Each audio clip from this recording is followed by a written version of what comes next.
ஒன்றிலிருந்து 3 வார்த்தைகளை வாசிக்கும்படி உங்களை அன்பாய் கேட்கிறேன். சங்கீதம் 133 1 2 3 1லிருந்து 3 வரைக்கும். இதோ சகோதரர் ஒருமித்து வாசம் பண்ணுகிறது, அது எத்தனை நன்மையும் எத்தனை இன்பமானது. அது ஆரோனுடைய சிரசிலே ஊற்றப்பட்டு அவனுடைய தாடியிலே வடிகிறதும் அவனுடைய அங்கிகளின் மேல் இறங்குகிறதுமான நல்ல தைலத்துக்கும் எர்மோன் மேலும் சீயோன் பர்வதங்கள் மேலும் இறங்கும் பனிக்கு ஒப்பாயிருக்கிறது. அங்கே கர்த்தர் என்னென்றைக்கும் ஆசீர்வாதத்தையும் ஜீவனையும் கட்டளையிடுகிறார். கண்களை மூடி ஜெபிப்போம். ஆண்டவரே, இன்றைக்கும் உம்முடைய வார்த்தைக்காக நாங்கள் காத்திருக்கிறோம். உம்முடைய வார்த்தைகளை கேட்கும்படி மிகுந்த ஆவலோடு நாங்கள் வந்திருக்கிறோம். இன்றைக்கு எங்களோடு கூட பேசுங்க. உம்முடைய வார்த்தை ஜீவன் உள்ளது, மரித்து கிடக்கிற ஆத்துமாக்களை உயிர்ப்பிக்கும், உலர்ந்த எலும்புகளை உயிரடைய செய்யும். ஆண்டவரே, அந்த மகிமை நிறைந்த வார்த்தைகளால் எங்கள் ஒவ்வொருவரையும் நிரப்பும். எல்லா தடைகளையும் எடுத்து போடும். கர்த்தருடைய வார்த்தையை கேட்கக்கூடாதபடி, கர்த்தருடைய சத்தியத்தை கேட்கக்கூடாதபடி செவி தினவுகள் மாறட்டும், அடைக்கப்பட்ட காதுகள் திறக்கப்படட்டும். என் ஆண்டவருடைய கரமுடைய பிள்ளைகளோடு கூட இடைப்படட்டும். நீ பேச வேண்டும் என்று தாழ்மையோடு நாங்கள் கேட்கிறோம், இயேசுவின் நாமத்தினாலே, ஆமென். கடைசி நீங்க பகுதியை வாசித்தீங்கன்னா, அங்கே கர்த்தர் என்னென்றைக்கும் ஆசீர்வாதத்தையும் ஜீவனையும் கட்டளையிடுகிறார். அங்கே ஆண்டவர் எதை கட்டளையிடுகிறாராம்? ஆசீர்வாதத்தையும் ஜீவனையும் கட்டளையிடுகிறார்.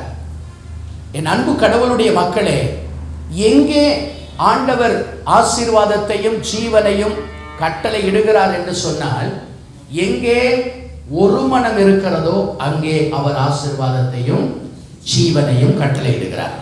இந்த வசனத்தை பாருங்க. இதோ சகோதரர் ஒருமித்து வாசம் பண்ணுகிறது, அது எத்தனை நன்மையும் எத்தனை இன்பமும் ஆனது. கடவுளுடைய மக்களே, கடவுள் நமக்கிட்ட விரும்புகிற ஒரு காரியம் ஒரு மனமாய் வாழ வேண்டும். நாம் குடும்பமாய் வாழ்கிறோம், ஆனால் குடும்பத்திலே ஒரு மனமாய் வாழுகிறோமா? நம்முடைய குடும்பம் சிதறி மனதளவிலே நாம் சிதறி இருக்கிறோமா? நம்முடைய குடும்பம் நாம் எல்லாம் ஒன்னா குடியிருந்தாலும் அங்க கர்த்தருடைய ஆசீர்வாதம் வரணும் அப்படின்னா, கர்த்தருங்க ஆசீர்வாதத்தை கட்டளையிடும்னா, நாம குடியிருக்கிறது மாத்திரமல்ல, கூடி வாழ வேண்டும், ஒரு மனமாய் கூடி வாழ வேண்டும். ஆண்டவர் இந்த கூடி வாழுகிற குடும்பங்களுக்குள்ளே அவர் வந்து வாசம் பண்ணுகிறார். அல்லேலூயா. எந்த குடும்பம் கூடி இருக்கிறதோ அந்த குடும்பத்தில் அவர் வந்து வாசம் பண்ணுகிறார். எங்கே 2 பேர் 3 பேர் என் நாமத்தினாலே நீங்கள் கூடி வருகிறீர்களோ, குடியிருக்கிறீர்களோ என்று சொல்லவில்லை, கூடி இருக்கிறீர்களோ அங்கு நான் வருவேன் என்று ஆண்டவர் சொல்லுகிறார். அப்படியானால் உங்களுடைய குடும்பம் எப்படிப்பட்ட நிலைமையிலே இருக்கிறது? கர்த்தருடைய ஆசீர்வாதம், கர்த்தருடைய ஜீவன் உங்களுடைய குடும்பத்தை நிரப்புவதற்கு நீங்கள் என்ன செய்ய வேண்டும்? உங்கள் குடும்பத்திலே ஒரு மனமாய் ஏக மனமாய் நீங்கள் வாழ்வதற்கு உங்களை அர்ப்பணிக்க வேண்டும். இதோ சகோதரர் ஒருமித்து வாசம் பண்ணுவது, அது எத்தனை இன்பம், அது எத்தனை நன்மை. நீங்கள் ஒன்றாக வாழுகிறது, அது எவ்வளவு இன்பமாம், எவ்வளவு நன்மையாம். அதற்கு பதில் சொல்லுகிறது 2வது வார்த்தை, அது ஆரோனுடைய சிரசில் மேல் ஊற்றப்பட்டு அவனுடைய தாடியிலே வழிகிறதும் அவனுடைய அங்கிலே இறங்குகிறதுமான நல்ல தைலத்துக்கு ஒப்பாக இருக்கும். நீங்கள் உங்கள் குடும்பத்திலே கூடி ஒரு மனமாய் கூடி வாழும்போது, ப்ளீஸ் லிசன் டு மீ, அன்பாய் உங்களை கேட்கிறேன், கவனிங்கள். அல்லேலூயா. உங்களுடைய குடும்பத்திலே நீங்கள் கூடி வாழும்போது ஆண்டவருடைய ஆசீர்வாதம் ஊற்றப்படுமா? அதற்கு விளக்கத்தை ஆவியானவர் சொல்லுகிறார். எப்படி ஆரோனுடைய சிரசிலே அபிஷேக தைலம் ஊற்றப்பட்டது? எந்த அபிஷேக தைலம்? ஆண்டவர் அந்த ஆரோனை தம்முடைய ஆசாரிய ஊழியத்துக்காக பிரித்தெடுக்கும்படி மோசேயின் மூலமாக, ஆமென், அவன் மூலமாக ஒரு விசேஷமான அபிஷேக தைலம் அவன் மேல் ஊற்றப்பட்டது. அது வாசனை நிரம்பியது, அது விசேஷமானது, அது மகிமையானது. அந்த சிரசின் மேல் ஊற்றப்பட்ட அந்த அபிஷேக தைலமானது அவன் தலையெல்லாம் வழிந்து, அவருடைய முகமெல்லாம் வழிந்து, அவருடைய தாடியெல்லாம் வழிந்து, அவருடைய அங்கியெல்லாம் வழிந்தது போல நீங்கள் கர்த்தருக்குள்ளே ஒரு மனமாய் இருப்பீர்களானால் உங்கள் குடும்பத்தின் மேல் ஊற்றப்படுகிற அந்த அபிஷேக தைலமானது அது மகிமையாய் உங்கள் குடும்பத்தை நிரப்பிக் கொண்டே இருக்கும். எத்தனை பேர் ஆமென் சொல்றீங்க? இன்னும் அதில் விளக்கத்தை ஆவியானவர் சொல்லுகிறார். அந்த தைலம் எப்படிப்பட்டதாக இருக்குமா? எர்மோன் மேலும் சீயோன் பர்வதங்கள் மேலும் இறங்கும் பனிக்கு ஒப்பாய் இருக்குமா? ஒரு குடும்பம் ஒரு மனமாய் வாழும்போது, ஒற்றுமையாய் வாழும்போது, சமாதானமாய் வாழும்போது ஆண்டவருடைய ஆசீர்வாதம் அங்கு ஊற்றப்படும். அந்த ஆசீர்வாதம் எப்படி இருக்குமா? எர்மோன் மேலும் சீயோன் பர்வதங்களின் மேலும் இறங்குகிற ஒரு பனிக்கு ஒப்பான ஒரு அபிஷேகம். எத்தனை பேர் ஆமென் சொல்றோம்? நம்முடைய குடும்பத்தில் நாம ஜெபிக்கிறோம், ஆண்டவரே எங்க குடும்பத்தை ஆசீர்வதிங்க, எங்க குடும்பம் ஆசீர்வதிக்கணும், எங்க பொருளாதாரம் ஆசீர்வதிக்கணும், எங்க பிள்ளைங்க ஆசீர்வதிக்கப்படணும், எங்க தொழில் ஆசீர்வதிக்கப்படணும், எங்க வேலைகள் ஆசீர்வதிக்கப்படணும், எங்கள் கையிட்டு செய்கிற பிரயாசங்கள் எல்லாம் ஆசீர்வதிக்கப்படணும்.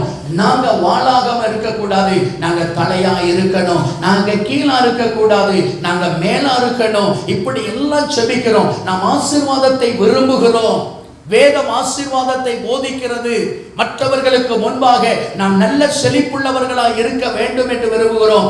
ஆனால் இந்த ஆசீர்வாதம் உங்களுடைய ஞானத்தால் வந்துவிடாது. கவனிக்க கேட்கிறேன் பிள்ளைகளே, இந்த ஆசீர்வாதம் எங்கிருந்து வரும்? யார் அதை தருவார்? அவரே அதை தருகிறார். அல்லேலூயா. அவரிடத்தில் இருந்துதான் அந்த ஆசீர்வாதம் வருகிறது. அல்லேலூயா. அவர்தான் ஒருவனை மேன்மையடைய செய்கிறார், ஒருவனை உயர்த்துகிறவர் அவர்தான், ஒருவனை ஆசீர்வதிக்கிறவர் அவர்தான். ஆமென், ஸ்தோத்திரம். எல்லா நன்மைகளும் அவருடைய கரத்தில் இருந்துதான் வருகிறது. ஆமென் சொல்லுங்க.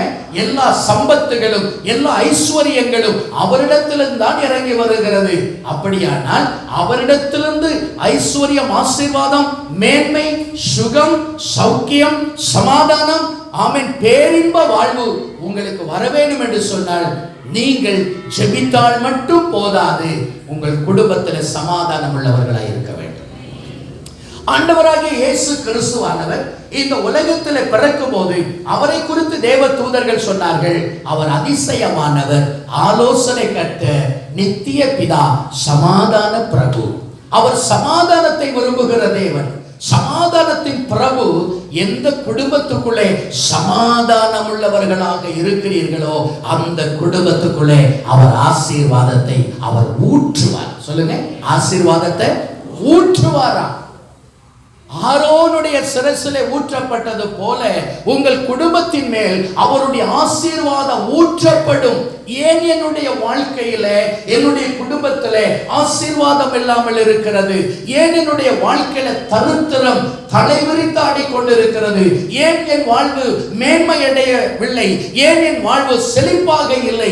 ஏன் என் வாழ்வு நாளுக்கு நாள் அது பள்ளத்துக்குள்ளே போய் கொண்டிருக்கிறது என்கிற ஒரு பெரிய கேள்வி வரும். எங்க வசனம் ஆழமாய் சொல்லுகிறது, அங்கே அவர் ஆசீர்வாதத்தையும் ஜீவனையும் கட்டளையிடுவார். அப்படியானால் ஆசீர்வாதத்தையும் ஜீவனையும் கட்டளை இடுகிறவர் அவர்தான். எத்தனை பேர் ஆமென் சொல்றீங்க? உங்களுக்கு ஆசீர்வாதத்தை கட்டளை இடுகிற கர்த்தர் அவர்தான். அவர் கட்டளை இடாமல் எதுவும் நடக்காது. யோவான் சுவிசேஷம் 15ஆம் அதிகாரம் 4வது வார்த்தை சொல்லுகிறது, என்னை அல்லாமல் உங்களால் ஒன்றும். ஆமென். அவர்தான் நம்மை ஆசீர்வதிக்கிறவர், அவர்தான் நம்மை மேன்மைப்படுத்துகிறவர், அவர்தான் நம்மை உயர்த்துகிறவர், அவர்தான் நமக்கு செழிப்பை தருகிறவர், அவர்தான் நம்முடைய வாழ்க்கையில சகல மேன்மைகளையும் ஐஸ்வர்யங்களையும் தருகிறவர், பொன்னையும் பொருளையும் தருகிறவர் அவர்தான். எத்தனை பேர் ஆமென்? அப்படியானால் ஆண்டவர் சொல்லுகிறார், வேறு ஒன்றுமில்லை, நீ ஒரு மனமாய் வாழ வேண்டும். சொல்லுங்க, ஒரு மனமாய் வாழ வேண்டும். ஆண்டவர்கிட்ட சொல்லுங்க, ஆண்டவரே எங்கள் குடும்பத்தில் ஒரு மனதை தார், நாங்கள் ஒரு மனமாய் வாழ வேண்டும். சொல்லுங்க, குழப்பங்கள் மாற வேண்டும். சொல்லுங்க, எல்லா குழப்பங்களும் மாற வேண்டும், எல்லா குழப்பங்களும் மாற வேண்டும். அல்லேலூயா, ஆமென் சொல்லுங்க. ஒரு விதமான ஆவி உங்கள் குடும்பத்தை அலக்களித்து சமாதான குறைவுகளை ஏற்படுத்தும். ஒரு விதமான சத்துருவின் போராட்டம் உங்கள் குடும்பத்துக்குள்ளே புகுந்து அந்த குடும்பத்துல ஒரு சமாதானத்தை, ஒரு மனதை சீர்குலைக்க ஆரம்பிக்கும். நீங்க வேதத்துல பாத்தீங்கன்னா அதற்காக நம்ம ஜெபம் பண்ணுவோம். சம்பல்லாத், தொபியா என்கிற ஆவிகள். இந்த சம்பல்லாத், தொபியா என்கிற ஆவியை குறித்து நீங்க நெகேமியாவுல வாசிக்கலாம். நெகேமியா கர்த்தருடைய ஆலயத்தின் அலங்கத்தை ஒரு மனமாய் கட்டி கொண்டிருக்கிறார். அந்த வேலை செய்கிற மக்கள், தேவனுடைய ராஜ்யத்தை கட்டுகிற மக்கள், அலங்கத்தை கட்டுகிற மக்கள் இரவு பகலாய் அதை கட்டி கொண்டிருக்கிறார்கள். இரவு பகலாய் கட்டி கொண்டிருக்கிறார்கள். அப்பொழுது சம்பல்லாத், தொபியா, அரேபியனான கேசும் என்கிறதான இந்த மனிதர்களுக்குள்ளே சத்துருவாகிய பிசாசு புகுந்து அவர்களுடைய ஒரு மனதை கெடுக்கிறான். அவருடைய ஒரு மனமாய் செய்கிற அந்த வேலையை தடை பண்ணுகிறான். அவர்களுடைய ஒன்னஸை கெடுக்கும்படி அவர்களுக்குள்ளே அவன் சில காரியங்களை குறித்து பேசுகிறான். எப்படி பேசுகிறான்? நீங்கள் கட்டுகிறது என்ன? ஒரு நரி ஏறி போனாலும் இந்த கட்டிடம் விழுந்து போகும். நீங்கள் இந்த மண்ணுக்கெல்லாம் உயிர் கொடுக்க முடியுமோ என்று அவர்களுடைய மன மடிவாகும்படி, அவர்கள் சோர்ந்து போகும்படி அங்கு பேசுகிறார்கள். ஜனங்கள் வேலை செய்ய முடியாமல் சலிப்படைந்து விடுகிறார்கள். உங்கள் குடும்பத்திலே ஒரு மனதை கெடுக்கிற பொல்லாத சம்பல்லாத், தொபியா என்கிற ஆவிகளுக்கு நீங்கள் இடம் விடாமல் இருங்கள். எத்தனை பேர் ஆமென் சொல்லுங்க? உங்களுடைய வாழ்க்கையில எது உங்களுடைய ஒரு மனதை கெடுக்கும், சலிப்பை உண்டாக்கும் என்று சொன்னால், உங்கள் குடும்பத்தில் ஒருவரை ஒருவர் உற்சாகப்படுத்தாமல் அவர்களை டிஸ்கரேஜ் பண்ணக்கூடிய வார்த்தைகளை, அல்லது அவங்க பலனிழந்து போகக்கூடிய வார்த்தைகளை, உற்சாகம் இழந்து போகக்கூடிய வார்த்தைகளை, அவங்கள மன சோர்வை உண்டாக்கக்கூடிய வார்த்தைகளை உங்களுக்குள்ளே நீங்கள் பேசுவீர்களானால் அங்கு ஒரு மனம் கெட்டு போய்விடும். ஒருவரை ஒருவர் உற்சாகப்படுத்துங்கள். ஒருவரை ஒருவர் நம்பிக்கையூட்டக்கூடிய வார்த்தைகளை பேசுங்கள். ஒருவரை ஒருவர் பாராட்டுங்கள். ஒருவரை ஒருவர் தட்டி கொடுத்து ஆமென் குடும்பத்தை நடத்துங்கள்.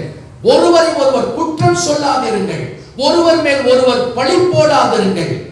உங்களை நீங்களே நீதிமான்கள் என்று எண்ணிக்கொள்ளாதிருங்கள்.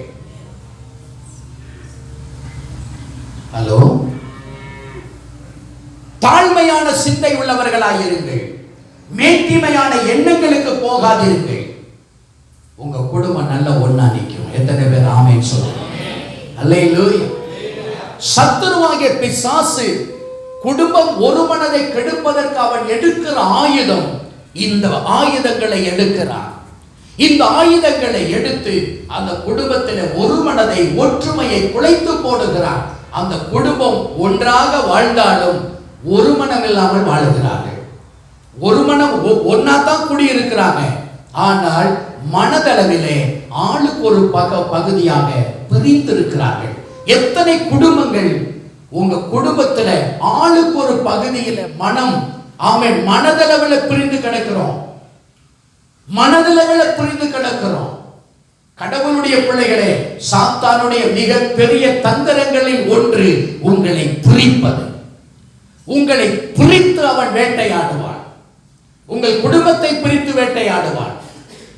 உங்களுடைய பிள்ளைகளை உங்களிடத்திலிருந்து பிரித்து ஆமென் ஒரு மனம் இல்லாதபடி செய்து ஆமென் ஒரு பெரிய போராட்டத்தை குடும்பத்துக்குள்ளே நடத்தி விடுவான். அவனுக்கு தெரியும், ஒரு மனம் இல்லைன்னா ஆண்டவர் வரமாட்டார்னு அவனுக்கு தெரியும். ஒற்றுமை இல்லைன்னா ஆண்டவர் அங்கு இருக்க மாட்டார்னு தெரியும். குழப்பத்தை உண்டாக்கி விட்டால் அங்கு ஆண்டவர் வந்து தங்க மாட்டார் என்று தெரியும். ஆகவே ஒருவருக்கு ஒருவர் மனஸ்தாபத்தை உருவாக்குகிறான், ஒருவருக்கு ஒருவர் கசப்பை உருவாக்குகிறான், ஒருவரை ஒருவர் குற்றப்படுத்தும்படி செய்கிறான், ஒருவரை ஒருவர் மட்டம் தட்டும்படியான வார்த்தைகளை பேசுகிறான், ஒருவரை ஒருவர் ஆமென் ரொம்ப நெக்லெக்ட் பண்ணக்கூடிய வார்த்தைகளை பேசும்படி உங்கள் வாய்களை பயன்படுத்துகிறான். கவனிக்க உங்களை அன்போடு கேட்கிறேன். உங்கள் ஒரு மனதை உழைப்பதற்கு இத்தனை ஆயுதங்களையும் பயன்படுத்தி ஒரு மனதை கெடுத்து விடுகிறார். கடவுளுடைய பிள்ளைகளே, சாத்தானுடைய தந்திரங்களை நீங்கள் அறியாதவர்கள் அல்ல. சாத்தான் மிக தந்திரசாலி. எப்படி உங்களுடைய ஆசீர்வாதத்தை கெடுக்கலாம் என்று அவனுக்கு நன்றாக தெரியும். எத்தனை குடும்பங்களிலே தாய் தகப்பன் பிள்ளைகள் பேசாமல் இருக்கிறீர்கள்? எத்தனை மனைவிமார்கள் கணவனோடு நல்ல ஆழமான மன ஐக்கியம் இல்லாமல் இருக்கிறீர்கள்? எத்தனை பிள்ளைகள் உங்கள் பெற்றோரோடு நல்ல மன ஐக்கியம் இல்லாமல் இருக்கிறீர்கள்? எத்தனை பெற்றோர் உங்கள் பிள்ளைகள் மேல் கசப்பு கொண்டும் மன ஐக்கியம் இல்லாமல் இருக்கிறீர்கள்? இந்த கசப்புகள் மாறட்டும் இயேசுவின் நாமத்தில். ஆண்டவருடைய வார்த்தை சொல்லுகிறது, சூரியன் அஸ்தமிப்பதற்கு முன்பதாக உங்களுடைய கோபம் சாயந்தரத்துக்குள்ள உங்க கோபத்தை சரிப்படுத்திடணும். மாச கணக்கா, நாள் கணக்கா, வார கணக்கா அந்த கோபத்தை உங்களுக்குள்ளே வைத்திருக்க கூடாது. அந்த கோபம் அப்பொழுதே விட்டுவிட வேண்டும். கோபத்தை விட்டுவிடு, உக்கிரகத்தை நெகிழ்ந்து விடு. அதை வைக்காதீங்க உங்க மனசுல, உங்க குடும்பத்துல வைக்காதீங்க. உங்க கணவன் மனைவியிட ஆமென் காரியங்களிலே மிகுந்த ஜாக்கிரதையாக இருங்க. அங்குதான் ஆண்டவர் என்ன செய்கிறாராம்? ஆசீர்வாதத்தையும் ஆமென் சொல்லுங்க. எங்கு எந்த குடும்பம் ஒரு மனமாய் வாழுகிறதோ, எந்த குடும்பம் ஒரே மனம் பொருந்தியவர்களாய் வாழுகிறார்களோ, அங்கே ஆண்டவர் ஆசீர்வாதத்தை கட்டளையிடுகிறார். ஆண்டவர் சொன்னார், நீங்கள் ஒரு வீட்டுக்குள்ளே போகும்போது அந்த வீட்டை நீங்கள் ஆசீர்வதியுங்கள். அந்த வீட்டை ஆசீர்வதிங்க. அந்த வீடு அந்த ஆசீர்வாதத்தை பெறுவதற்கு பாத்திரமாக இருந்தால் அந்த ஆசீர்வாதம் அங்கு தங்கும். அது பாத்திரமாய் இல்லை என்று சொன்னால் அந்த ஆசீர்வாதம் திரும்ப வரும். என்ன பாத்திரம்? ஒரு வீட்டை ஆசீர்வதிக்கும் போது அந்த வீடு பிரிந்து கிடந்தால், கிழக்கு ஒன்று, மேற்கு ஒன்று, வடக்கு ஒன்று, தெற்கு ஒன்று என்று சொல்லி 4 நபர்களும் 4 திசை நோக்கினவர்களாய் இருந்தால் சொல்லப்படுகிற ஆசீர்வாதங்கள் வீட்டிலே தங்காது. ஆமென். அந்த வீட்டில் ஆசீர்வாதம் தங்க வேண்டுமா? அந்த ஆசீர்வாதத்துக்கு அந்த வீடு பாத்திரமாய் இருக்க வேண்டும். உங்கள் குடும்பம் பாத்திரமாய் இருக்க வேண்டும். எத்தனை பேர் ஆமென் சொல்லுங்க? உங்களுக்குள்ள பிரச்சனை இருக்கிறதா? நீங்கள் உட்கார்ந்து அதை பேசுங்கள். உங்கள் கணவன் மனைவிக்குள்ளேயே பெற்றோருக்குடைய கசப்பு இருக்கிறதா? உட்கார்ந்து பேசுங்கள். நேரம் எடுங்கள். அதற்கு நேரம் எடுத்து அந்த பிரச்சனையை முடிங்க. அந்த பிரச்சனையை சால்வ் பண்ணுங்க. மன்னிப்பு கேட்கணுமா? ஒருவரோடு ஒருவர் மன்னிப்பு கேளுங்க. கணவன் மனைவி கிட்ட கேட்கணுமா? தாராளமா கேளுங்க. மனைவி கணவன் கிட்ட கேட்கணுமா? கேளுங்க. உங்க பிள்ளைங்க கிட்ட பெற்றோர் மன்னிப்பு கேட்கணுமா? கேளுங்க, தவறில்லை. நல்ல கவனிக்க கேட்கிறேன். கசப்போடு குடும்பம் நடத்த வேண்டாம். அங்க சத்துரு வந்து குடியிருப்பார். எத்தனை பேர் ஆமென் சொல்லுங்க? அல்லேலூயா.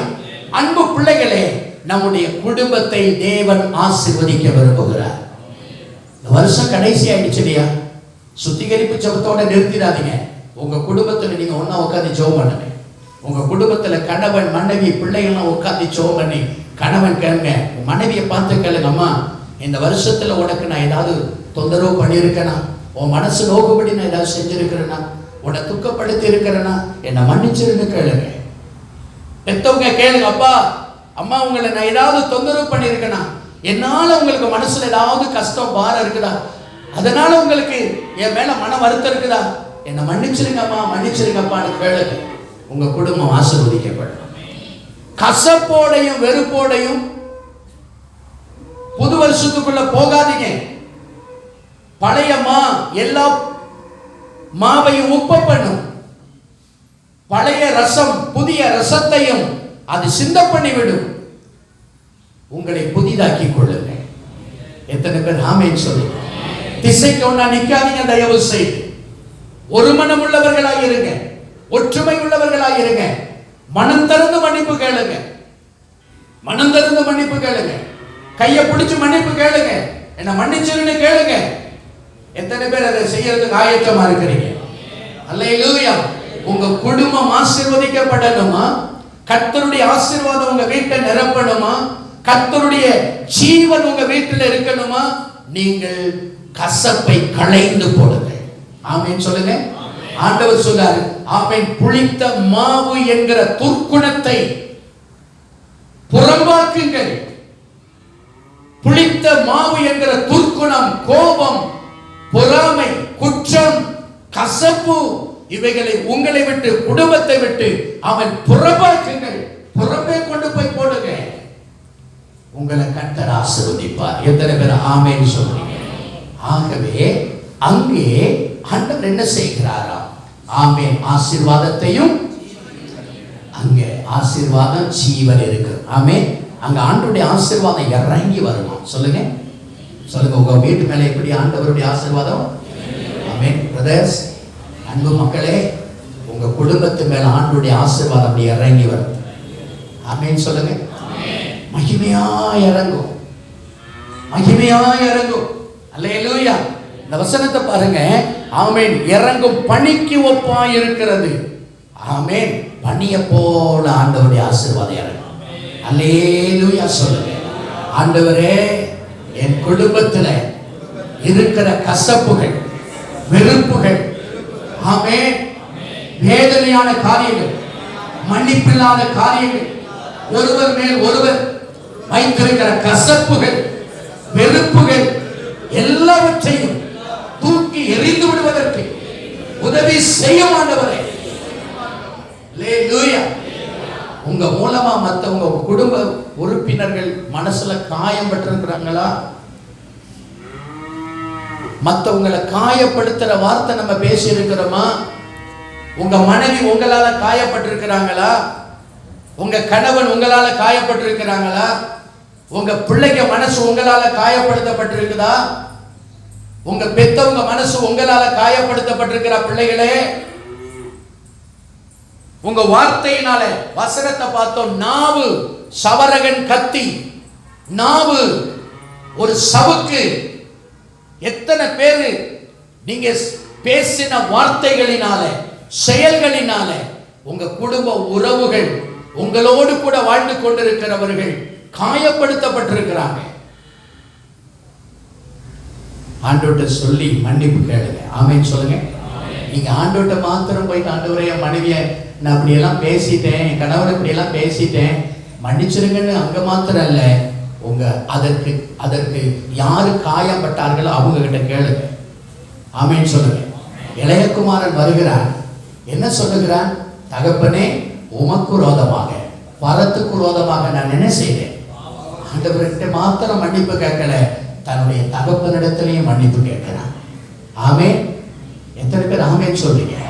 உங்க மனைவி கிட்ட மன்னிப்பு கேட்கிற கணவனா இருக்கு, மன்னிப்பு கேட்கறதுக்கு கஷ்டப்படுகிற கணவனா இருக்காதீங்க. உங்க பிரஸ்டீஜ் எல்லாம் ஓரம் கட்டுங்க, உங்க ஹெட் வெயிட் எல்லாம் ஓரம் கட்டுங்க. உங்க மனைவி உங்களோட வாழ்ந்தா மட்டும்தான் உங்களுக்கு ஆசீர்வாதம். உங்க மனைவி உங்ககிட்ட நல்ல அன்பா அவன் கோஆபரேட் பண்ணா மாத்திரம் தான் ஆசீர்வாதம் வரும். உங்க மனைவியை நீங்க வேதனைப்படுத்திட்டு, உங்க மனைவியை காயப்படுத்திட்டு நீங்க என்ன மணிக்கணக்காக ஜெபம் பண்ணாலும் ஒண்ணும் நடக்காது. நாம நினைக்கிறோம் நல்ல ஜெபம் பண்ணிட்டா எல்லாம் நடக்கும். ஆண்டவர் சொல்றாரு, நீ ஜெபம் பண்ணது போதும். உன் மனைவியை நீ என்ன காயப்படுத்தி இருக்கிற, அந்த காயத்தை நீ போய் பாரு. சில நேரத்துல ஆமென், கணவனை ரொம்ப காயப்படுத்திடுவோம். நல்ல பேசி என்னத்தையாவது பண்ணி காயப்படுத்திட்டு அப்புறம் நல்ல தலையில நல்ல முக்காட போட்டுட்டு ஆமென், வல்லமை வல்லமை வேண்டும், வல்லமை வேண்டும், வல்லமை வேண்டும். ஆண்டவர் சொல்றார், உனக்கு நான் வல்லமையும் தர மாட்டேன், ஒண்ணும் தர மாட்டேன். உன் கணவனை நீ என்ன வேதனைப்பட்டு இருக்கிற, உன் கணவன் உன்னோட எவ்வளவு காயப்பட்டிருக்கிறார், போய் பாரு. எத்தனை பிள்ளைங்க இதை செய்யாம நாம ஜெபம் பண்ணிக்கிட்டு இருக்கிறோம். கடவுளுடைய பிள்ளையே, உங்கள் குடும்ப அங்கத்தினர்களை, உறவுகளை நீங்கள் காயப்படுத்தி விட்டு நீங்கள் ஜெபிப்பதை தேவன் ஏற்றுக்கொள்ளவே மாட்டார். நல்லா புரிஞ்சுக்கிடுங்க. ஆமென் சொல்லுங்க. பாஸ்டர் உங்ககிட்ட வந்து ஜெபம் பண்ணிட்டு போனா நான் ஜெபம் பண்ணாலும் நடக்காது. சரி பாஸ்டர் நேரம் 4 மாடி போயிட்டா போங்க, பிரதர் ஜெபம் பண்ணாலும் ஒன்றும் நடக்காது. ஏன்னா பிரதர் ஜெபம் பண்ணாலும் நான் ஜெபம் பண்ணாலும் ஆசீர்வாதம் கொடுக்கிறவர் அவர். எத்தனை பேர் ஆமென் சொல்றீங்க? உங்களை ஆசீர்வதிக்கிறவர் கர்த்தர், உங்கள் வேதனைகளை மாற்றுகிறவர் கர்த்தர். அல்லேலூயா. வசனம் சொல்லுகிறது, ஒருவரை ஒருவர் கசந்து கொள்ளாதிருங்கள், ஒருவர் குற்றத்தை ஒருவர் மன்னியுங்கள்.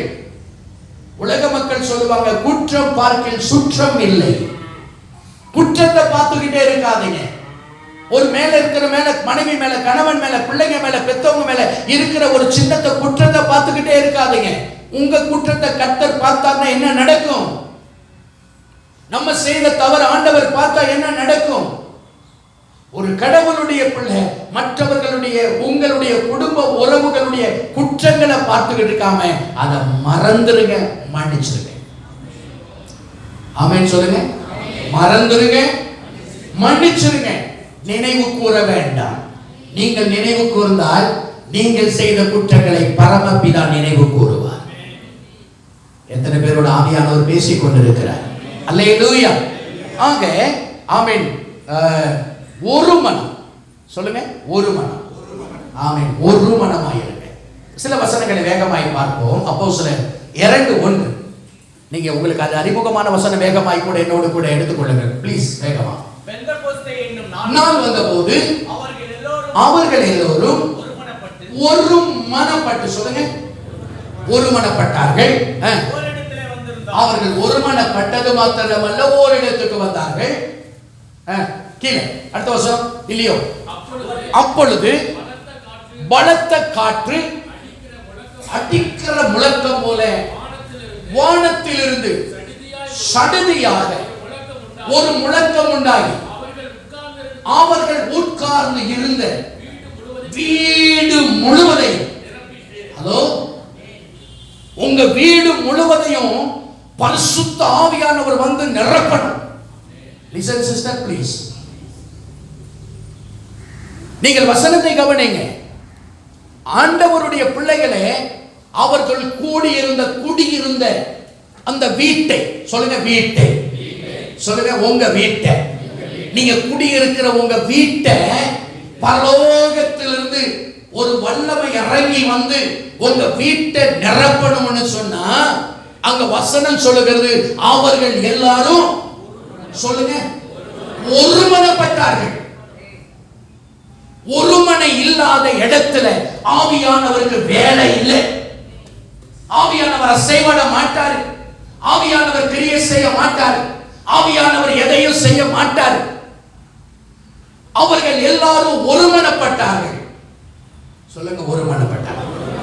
உங்க கணவன் மனைவி ஒருமனப்படுங்க. அதனாலதான் என்ன சொல்றோம்னா, அடிக்கடி உங்க மனைவி கையை பிடிச்சு ஜெபம் பண்ணுங்க, ஒருமனம் உண்டாகும். எத்தனை பேர் ஆமென் சொல்லுங்க? உங்க மனைவியை கையை பிடிச்சு ஜெபம் பண்ணுங்க. உங்க பிள்ளைய கையை பிடிச்சு ஜெபம் பண்ணுங்க. அதான் குடும்ப ஜெபம். திக்காலு பண்ணி உட்கார்ந்து ஜெபிக்கிறது குடும்ப ஜெபம் கிடையாது. அரை மணி நேரம், 1 மணி நேரம் 5 பாட்டு பாடி 5-6 வசனத்தை வாசிச்சு ஒரு 2 ஆமென் ஸ்தோத்திரம் பரகரப்பெல்லாம் வாசிச்சுட்டு அப்படி ஜெபம் பண்ணிட்டா ஒன்றும் நடக்கணும் இல்லை. நீ 5 நிமிஷம் ஜெபம் பண்ணாலும் உன் குடும்பத்தினரோட கையை பிடிச்சு நீங்க ஜெபம் பண்ணி பாருங்க, நீங்க இருக்கிற வீட்டுல ஆவியானுடைய வல்லமை இறங்கி வரும். எத்தனை ஆமென் சொல்லுங்க? ஹalleluya சொல்லுங்க. ஆண்டவரே, உங்க மகிமை என் வீட்டை நிரப்பணும்னு சொல்லுங்க. ஹலோ பிரதர், உங்க வீட்டை ஆவியானவர் நிரப்ப விரும்புறாரு. உங்க வீட்டுல தேவ மகிமை வந்து இறங்கி அசைய ஆமென் விரும்புறாரு. ஏன் நடக்கலன்னா, ஜெபமெல்லாம் கூட நடக்கதான் செய்யுது. ஆனா ஒரு மனம் இல்லாத ஜெபம், ஒற்றுமை இல்லாத ஜெபம், கசப்போட ஜெபம், வெறுப்போட ஜெபம், ஆமென் வேதனையோட ஜெபம், குற்றம் மன்னிக்கப்படாம ஜெபம், ஆவியானவர் அங்க வர மாட்டேங்கிறாரு. எத்தனை பேர் ஆமென் சொல்றீங்க? அல்லேலூயா. அவர்கள் எல்லாரும் ஒரு ஒருமனப்பட்டாங்க, ஓரிடத்துக்கு கூடி வந்தாங்க. அப்புறம்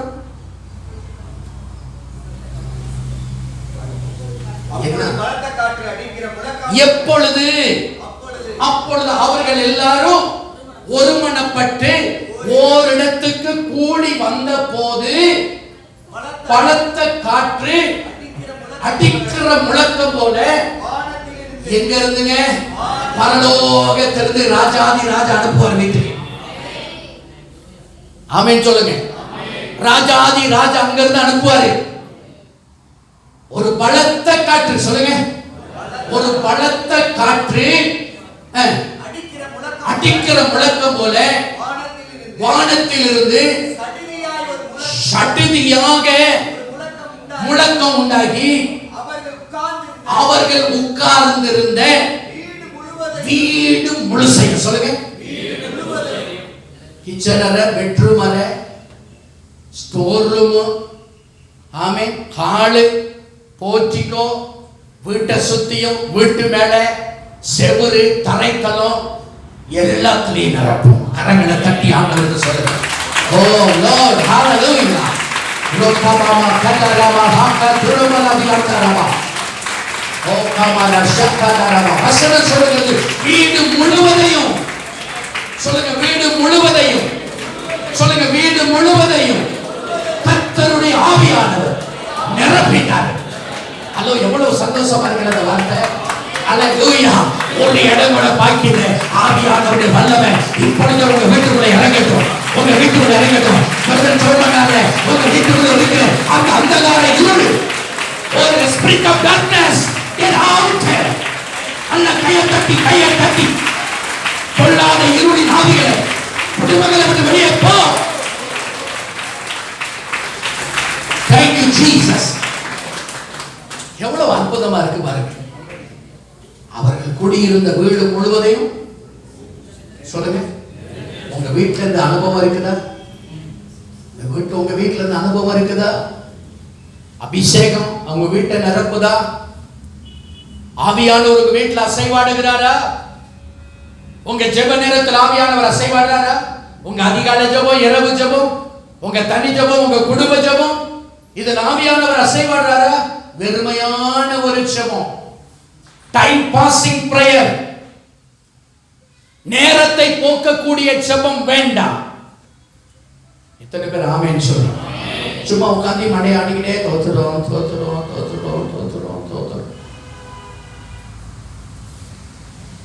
பவுல் சொல்றாரு, இது என்ன சகோதரரே, ஏன் வீணான ஜெபம்? நீங்கள் கூடி இருக்கிற இடம் அசைய வேண்டும். எத்தனை பேர் ஆமென் சொல்றீங்க? நீ கூடி இருக்கிற இடம் அசையும். நீ கூடி இருக்கிற இடம் அசையணும்னா நீ கூடி வர வேண்டும். சொல்லுங்க, கூடி வர வேண்டும். சொல்லுங்க, என் குடும்பத்துக்குள்ள எல்லாம் பிரிவினை ஆவிகள், சொல்லுங்க, நல்ல கையை வச்சு சொல்லுங்க, என் குடும்பத்துக்குள்ள இருக்கிற பிரிவினை ஆவி, அந்த வாயத்தொந்த பேரை சொல்லுங்க, பிரிவினையின் ஆவி, பிரிவினையின் ஆவி, பிரிவினையின் ஆவி இயேசுவின் நாமத்தில் என் குடும்பத்தை விட்டு ஒளிந்து போவதாக. ஆமென். நாம் கூடுகிற இடத்துல ஒரு மனம் ரொம்ப அவசியம். நம்ம குடியிருக்கிற நம்ம வாழ்க்கையில நமக்கு ஒரு மனம் ரொம்ப அவசியம். ஆமென்.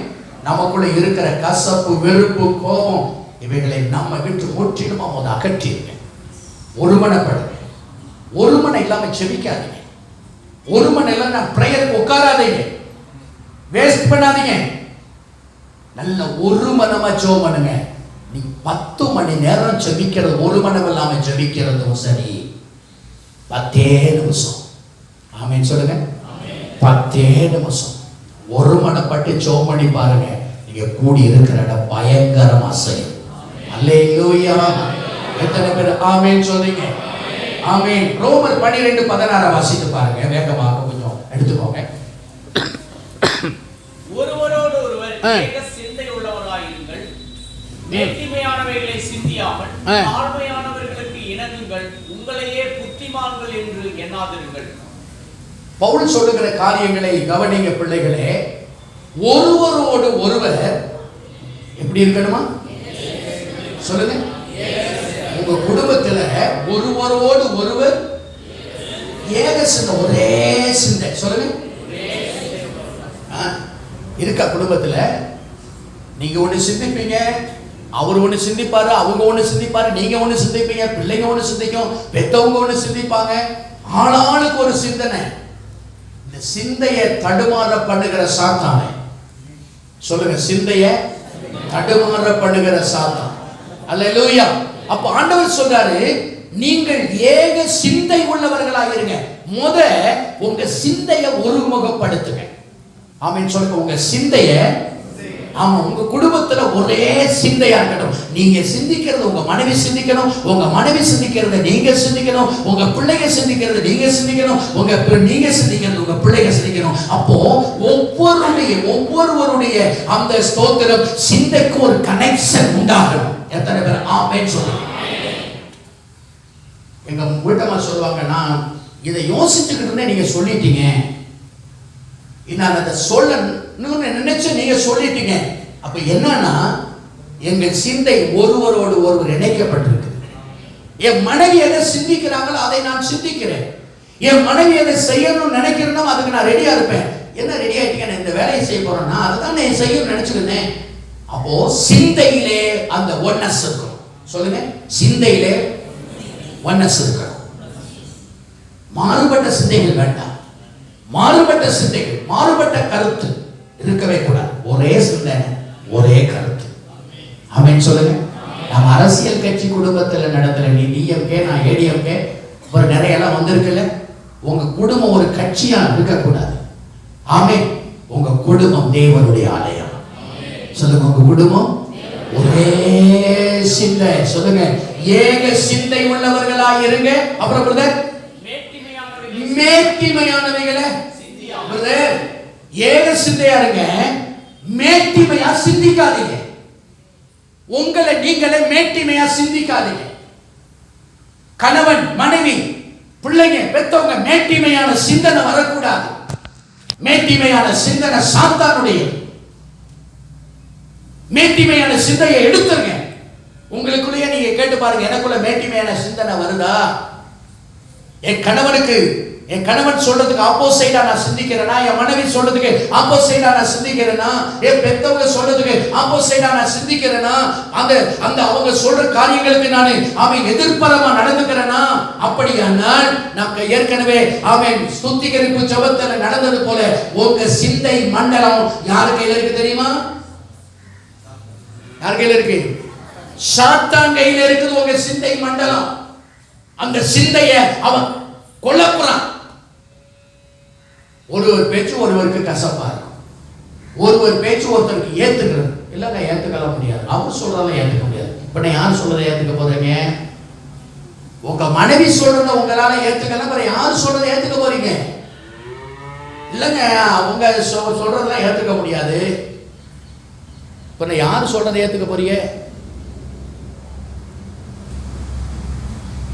அவங்க சொல்றதை ஏத்துக்க முடியாது, அவர் சொல்றதெல்லாம் ஏத்துக்க முடியாது. நீ ஏத்துக்கிட்டா உனக்கு ஆசீர்வாதம், ஏத்துக்கலன்னு இல்லை. ஆமென். அப்புறம் ஏக சிந்தை உள்ளவர்களா இருங்க, மேட்டிமையானவைகளை சிந்திக்காதீங்க. எப்படி இருங்க? உங்க ஒவ்வொருடைய இருதயம் எப்படி இருக்கு தெரியுமா? தாழ்மை. சொல்லுங்க, இந்த தாழ்மை குடும்பத்துல வந்துருச்சுன்னு வைங்களேன், இந்த ஒருமனை கிடவே கிடையாது. ஒருவருக்கு ஒருவர் மனத்தாழ்மை. சொல்லுங்க, மனத்தாழ்மையா இருங்க. கணவன் மனத்தாழ்மையா இருங்க, மனைவி மனத்தாழ்மையா இருங்க, பிள்ளைங்க மனத்தாழ்மையா இருங்க, பெத்தவங்க மனத்தாழ்மையா இருங்க. நான் தான் தலை, நான் புருஷன், நான் தலை, நான் இப்படித்தான் நிற்பேன். தாழ்மையா இருங்க. மனைவி தாழ்மையா இருங்க, பிள்ளைங்க தாழ்மையா இருங்க. தாழ்மை வந்துட்டாவே அங்க குழப்பத்துக்கு முடிவு கட்டியாச்சுன்னு அர்த்தம். எத்தனை பேர் ஆமென்? அதனால இந்த மாசத்துல, இந்த 12வது மாசத்துல கால்களை கழுவி கர்த்தருடைய பந்தி எடுக்கணும்னு ஆண்டவர் சொன்னார். நிறைய பேர் அதை நல்லா செஞ்சுக்க. அல்லேலூயா. நிறைய பேர் இந்த துண்டு தொடச்சிங்க. அந்த துண்டெல்லாம் தொடச்சி டஸ்ட்பின்லேயே போட்டு போயிடுங்க. இந்த ஆளு காலில் தொடச்சது திரும்ப வீட்டுக்கு கொண்டு போறதா அப்படின்னு. நான் அந்த டஸ்ட்பினை போய் பார்த்து ஏராளமான துண்டுகள் கிடக்குது. இந்த தம்பி கேட்டான், பாச எல்லாம் துவைச்சு வச்சுக்கிட்டா துடைக்கிறதுக்காக. அவங்களே வேணான்னு போட்டாங்கன்னா கொண்டு போய் போட்டுருப்பீங்க. மனத்தாழ்மை சொல்லுங்க, மனத்தாழ்மை. தாழ்மை உள்ளவர்களுக்கு தேவன் கிருபை, உங்க குடும்பத்துக்குள்ள கிருபை இறங்கி வரும். ஒருவருக்கு ஒருவர் மனத்தாழ்மையா இருந்தீங்கன்னா ஆண்டவருடைய கிருபை உங்க வீட்டுக்குள்ள இறங்கி வரும். எத்தனை பேர் ஆமென் சொல்றீங்க? அல்லேலூயா. மேட்டிமையானவைகளை நீங்கள் சிந்திக்காதீங்க. ஒருவருக்கு ஒருவர் மனத்தாழ்மை உள்ளவர்களாக இருங்க. அப்படி இருந்தீங்கன்னா ஒரு மனம் அங்க வந்துடும். எத்தனை பேர் ஆமென் சொல்றீங்க? அப்புறம் அவ்வளவுதான் அந்த வார்த்தையில மேட்டிமையானவைகளை உங்களையே புத்திமான்கள் என்று எண்ணாதீர்கள். ரொம்ப முக்கியமான ஒண்ணு. நான் தான் அதி புத்திசாலி நினைச்சிட்டு இருக்காதீங்க. உங்களை விட உங்க மனைவி ரொம்ப புத்திசாலியா இருப்பாங்க.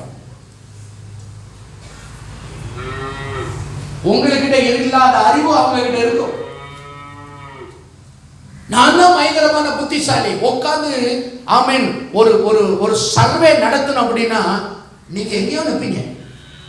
உங்க மனைவிக்கும் உங்களுக்கு ஒரு சர்வே நடக்குதுன்னு வைங்க, ஒரு கணக்கெடுப்பு, ஒரு காரியத்தை வச்சு நம்ம ஒரு சர்வே நடக்குது, ஒரு ஆராய்ச்சி பண்ணி எடுக்கிறோம் அப்படின்னு கேட்டீங்கன்னா நீங்க எங்கேயோ நிற்பீங்க, உங்க மனைவி எங்கேயோ நிற்பாங்க. இயற்கையாகவே விஞ்ஞான கூற்றின்படி ஆண் ஒரு ஆணுக்கு இருக்கிற அந்த ஐக்கியூ பவரை விட பெண்களுக்கு 10 மடங்கு ஐக்கியூ பவர் அதிகமா இருக்குது, ஞானம் அதிகமா இருக்கு. என்னன்னா நம்ம மட்டம் தட்டிய வச்சிடும். நீ ஒண்ணும் இல்லை, உட்காரு உட்காரு. வீட்டில் உங்க மனைவியை மட்டம் தட்டாதீங்க. அவங்களுக்கு இருக்கிற நல்ல ஞானத்தை பயன்படுத்துங்க. அன்பு சகோதரர்களே, அவங்களுக்குள்ள இருக்கிற ஞானத்தை, அறிவை நீங்க பயன்படுத்தினீங்கன்னா உங்க குடும்பம் ஆசீர்வதிக்கப்படும். எத்தனை பேர் சில குடும்பங்கள் உங்க மனைவியினுடைய ஞானத்தையும் அறிவையும் கம்பெனிகளே ஒரே அடி கம்பெனிகளை உனக்கு தெரியும், உனக்கு ஒண்ணும் தெரியாது. ஒரு வார்த்தையை வச்சு பார்க்காது, உனக்கு ஒண்ணும் தெரியாது, ஒண்ணும் தெரியாது, உனக்கு ஒண்ணும் தெரியாது. இப்படியே சொல்லி அவங்களை ஒண்ணுமே தெரியாத ஆளாவே வச்சுட்டீங்க. அவங்களே என்ன செய்யறது? இந்த மனுஷனோட குப்பை கொட்டணுமே, சரி நான் ஒண்ணுமே தெரியாம இருந்துட்டு போறேன், விட்டுறாங்க. நம்ம குடும்பம் தான் பள்ளத்துல கிடக்கு. உங்களை நீங்களே சொல்லுங்க சகோதரிமார்களே, உங்களுக்கு சொல்லுகிறேன், உங்களை நீங்களே புத்திமான நினைச்சிட்டு இருக்காதீங்க. நீங்க ரொம்ப அறிவாளியா நினைச்சிட்டு இருக்காதீங்க. உங்களுக்குள்ள இருக்கிற அறிவு அது ஒரு ஹெட்வைட்டா மாறக்கூடாது. உங்களுக்கு இருக்கிற யோசனை, உங்களுக்கு இருக்கிற திறமை இவைகள் ஹெட்வைட்டா மாறிடக்கூடாது. அதுதான் உங்க வாழ்க்கையில ஒண்ணுமில்லாம பண்ணிடும். உங்களுக்கு இருக்கிற ஞானம், அறிவு, திறமைய உங்கள் கணவனிடத்துல தாழ்மையா பகிர்ந்து கொள்ளுங்க. அதை தாழ்மையா ஷேர் பண்ணுங்க. ஆமென். எத்தனை பேர் ஆமென் சொல்லுங்க? உங்களை நீங்களே புத்திமான்கள் என்று எண்ணிக்கொள்ளாதிருங்கள். அப்படி என்ன ஆரம்பிச்சிட்டீங்கன்னா குடும்பம் ஆமென் ஒரு மனம் உடைஞ்சிடும். ஆமென். அல்லேலூயா. ஆமென். உங்களை நீங்களே புத்திமான்கள் என்று எண்ணாதிருங்கள். வேற இருக்குதா? அப்படி இருந்தீங்கன்னா உங்க குடும்பம் ஒரு மனமா இருக்கும். எத்தனை பேர் ஆமென் சொல்லுங்க? சபையிலையும் அதேதான். சபையிலையும் இந்த ஒரு மனம் இல்லாததுனால ஊழியம் வளரல. ஒரு மனமே இல்லைங்க. மோசேக்கு ஆண்டவர் திட்டங்களை கொடுக்கிறாரு. அந்த திட்டங்களை ஆண்டவர் கொடுத்த திட்டங்களை பெசலேயேல் அந்த டீமு கிட்ட ஆமென் மோசே பகிர்ந்துக்கிறாரு. அந்த மோசேக்கு கர்த்தர் கொடுத்த திட்டத்தை, அந்த ஆமென் ஆசரிப்பு கூடாரத்தை கட்ட வேண்டிய காரியங்களை குறித்ததான திட்டங்களை இவர்களிடத்திலே பகிர்ந்து கொள்ளும் போது மோசேயினுடைய இருதயத்தோட இவங்களும் ஒன்னா இணைகிறாங்க. அழகு ஆசரிப்பு கூடாரம் கட்டப்படுது. ஊழியம் கட்டப்படல. போங்க மாஸ்டர், எங்களுக்குலாம் வேலை கிடையாது. சபை வளரலையே. நம்ம நினைக்கிறோம் ஊழியம்னு சொன்ன என்னது அப்படின்னா, ஊழியம் அதனுடைய மொழியாக்கத்தை பார்த்தீங்கன்னு சொன்னா பணிவிடை. சொல்லுங்க, ஊழியம் என்றால் பணிவிடை. ஊழியம் என்று சொன்னா ஏதோ மைக்க பிடிச்சு பேசிக்கிட்டு இருக்கிறது மாத்திரம் ஊழியம் அல்ல. இது ஊழியத்தின் ஒரு பகுதி, அவ்வளவுதான். இது மைக்க பிடிச்சு பேசுறது ஊழியத்தின் நிறைவு பெற்றதல்ல. உங்கள் குடும்பத்தில் நீங்கள் ஒரு மனமாய் இருப்பது போல சபையிலையும் ஒரு மனம் இருக்க வேண்டும். கர்த்தர் கருத்து வேறுபாடுகள் இருக்கக்கூடாது, ஏற்றத்தாழ்வுகள் இருக்கக்கூடாது. சபை வளரவே வராது. கர்த்தர் எனக்கு கொடுக்கிற ஒரு திட்டம், அந்த திட்டத்தில் நீங்களும் இணைஞ்சு வந்தீங்கன்னா சபை ஆசீர்வதிக்கப்படும். எத்தனை பேர் ஆமென்? கர்த்தர் எனக்கு கொடுத்த திட்டத்தை நான் சபைக்கு அறிவிச்சு சோர்ந்து போயிட்டேன். ஆண்கள் ஐக்கியம், பெண்கள் ஐக்கியம், சகோதரிமார்கள் நல்ல வெள்ளிக்கிழமை செவ்வாய்க்கிழமை வந்து ஈவினிங் 1 hour ஜெபம் பண்ணி ரொம்ப நல்லா இருந்தது. சாத்தான் எப்படி தான் கெடுத்தாலும் தெரியல, கெடுத்து குடிச்சுறாங்க. சகோதரிகள் வர்றதில்ல, சகோதரர்கள் வந்து ஜெபம் பண்ண உங்களுக்கு அநேக முறை அழைப்பு கொடுத்தேன். அந்த அழைப்பு நீங்க நிராகரிச்சுட்டீங்க. ஏன்னு சொன்னா உங்க மனசை சாத்தான் கெடுத்துட்டான். எனக்கு வேலை இருக்குது, எனக்கு ரொம்ப பிஸி இருக்குது, என்னால வர முடியாது. நேற்று வாலிப பிள்ளைகள்லாம் நியூ இயர் ப்ரோக்ராம், அதுக்காக சில பிள்ளைகள் இருந்தாங்க, சில பிள்ளைகள்லாம் வரலை. என்னன்னா சபை ஏன் வளரலைன்னா, ஏன் அப்படியே கிடக்கு? நம்ம சபைக்கு வந்த மக்களுக்கு இன்னைக்கு சபையில் இருக்க வேண்டிய ஸ்ட்ரென்த் கிட்டத்தட்ட 10,000 பேர் இருக்கணும். 10,000க்கும் அதிகமான மக்கள் இருக்கணும். இன்னைக்கு எவ்வளவு இருக்கிறோம் பாருங்க. ஏன் அப்படின்னா ஆவியானவர் அசைவாடுதல் குறைவா இருக்குது. ஒரு மனம் இல்லை, ஏக சிந்தனை கிடையாது, சிந்தைகள் பிரிந்து இருக்கிறது. சிந்தைகளை சாத்தான் பிரிச்சுட்டான். எப்படி குடும்பத்தை பிரிக்கிறானோ அப்படியே சபையில் இருக்கிற ஒவ்வொருவருடைய சிந்தையும் பிரிச்சு, ஆமென், அந்த ஊழியத்துல, ஆராதனையில, ஜெபங்கள்ல பங்கெடுக்க விடல. ஜெபம் நடக்கலங்க. நானும் என்னென்னமோ ஜெபம் பண்ணி பார்த்துட்டேன். அதாவது வேத பாடம் இது ரொம்ப சூப்பரா ஆவியானவர் கொண்டு போனார். வேத பாடத்துக்கு வாங்க வாங்கன்னு நானும் ஞாயிற்றுக்கிழமை 2 ஆராதனை 3 ஆராதனையை முடிச்சுட்டு வேத பாடத்துக்கு அதே தொண்டை வலியோட நெஞ்சு வலியோட தைலத்தெல்லாம் தடவிட்டு வந்து நிற்பேன். 4 பேர் வந்து நிற்பாங்க. அடுத்த வாரம் 2 பேர் தான் வரும். அடுத்த வாரம் ஒரு ஆள் கூட வராது. பெண்கள் ஜெபம், ஆண்கள் ஜெபம், வாலிபர்கள் கூடுக, ஒண்ணுமே இல்லைங்க. ஏன் தெரியுங்களா? சாத்தாண்ட ஒரு மனதை கெடுத்துட்டான். சபை வளராம அப்படியே ஸ்டக் ஆகி நிற்குது. ஒரு குறிப்பிட்ட வளர்ச்சிக்கு மேல போகல. கரங்களை வச்சு சொல்லுங்க, ஆண்டவரே எங்க சபையில ஒரு மனதை தான். அவன் எனக்குள்ள அந்த ஒரு மனது வரட்டும் ஆண்டவரே சொல்லுங்க. எனக்குள்ள அந்த ஒரு மனம் வரட்டும் ஆண்டவரேன்னு சொல்லுங்க. எனக்குள்ள அந்த ஒரு மனம் வரட்டாப்பான்னு சொல்லுங்க. எனக்குள்ள அந்த ஒரு மனம் வர நல்ல வாய் திறந்து, நல்ல வாய் திறந்து சொல்லுங்க. இயேசுவே, என்னுடைய சபைக்குள்ள நாங்கள் ஒரு மனமாய் இருக்க, ஒரு மனமாய் ஜெபிக்க, ஒரு மனமாய் ஊழியம் செய்ய, ஒரு மனமாய் ஏக சிந்தை உள்ளவர்களாய் செயல்படுவதற்கு கர்த்தருடைய ஆவியானவர் எங்களுக்குள்ளே ஒரு மனதின் ஆவியை கட்டளை இடுவீராக.